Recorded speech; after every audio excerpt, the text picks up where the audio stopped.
transformer les établissements existants en des maisons ouvertes sur l'extérieur, en lieu de vie, afin que les personnes âgées se sentent chez elles, tandis qu'une conférence nationale de l'autonomie devra chaque année s'assurer de la mise en œuvre des priorités et de l'ajustement des financements nécessaires.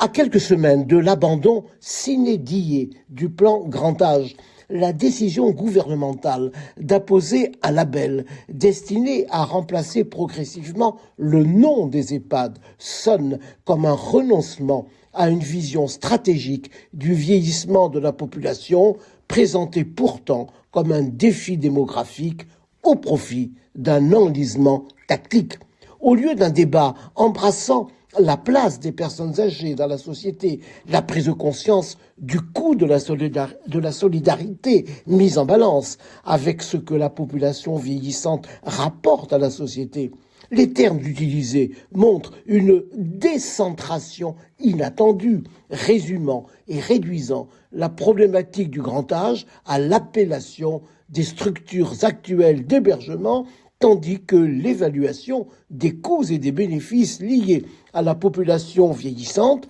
est remplacée par des mesures financières désignées de manière marginale comme des ajustements annuels et non comme une programmation restructurante, construite, élaborée par une société soucieuse des enjeux du vieillissement sur la cohésion intergénérationnelle. Les mots sont constitués d'un signifiant et d'un signifié, ce que l'on a nommé maintes fois depuis Leibniz, la paille des mots et le grain des choses.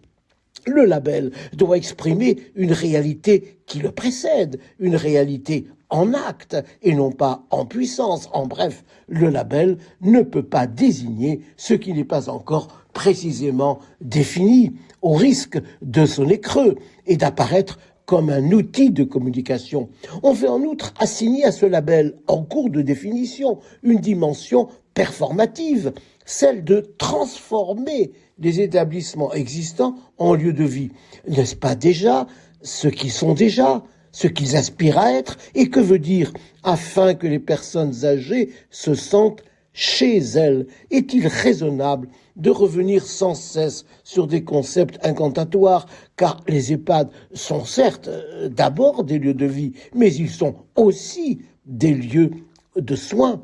Dès lors, peut-on dire que les personnes âgées devraient s'y sentir chez elles? Il serait plus sobre de dire qu'il faudrait tout faire pour que les personnes âgées se sentent comme chez elles, car entrer en EHPAD est toujours un renoncement, parfois douloureux, à quitter son chez-soi. L'essentiel est d'abord la réalité vivante des EHPAD, souffrant du manque de personnel lié à des difficultés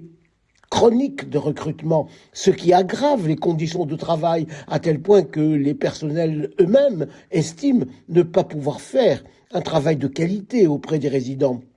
Ce n'est pas le label qui transformera les EHPAD, mais la volonté de repenser leurs ressources matérielles et humaines comme leur place au sein des autres modalités d'accueil des personnes âgées. Il ne s'agit pas de se gargariser de mots comme France Autonomie qui n'ont rien à voir avec l'humilité requise à l'égard de ces personnes blessées dans leur puissance d'agir et de décider, parfois poussées dans les EHPAD à leur corps défendant, mais résignées ou dépitées ou révoltées. Il est par contre essentiel que la société repense leurs conditions d'accueil et permette aux maisons qui leur ouvrent leurs portes de les aider tout simplement à vivre, une manière surtout de quitter le monde des apparences et des effets d'annonce pour une marche résolue vers une authentique reliance intergénérationnelle.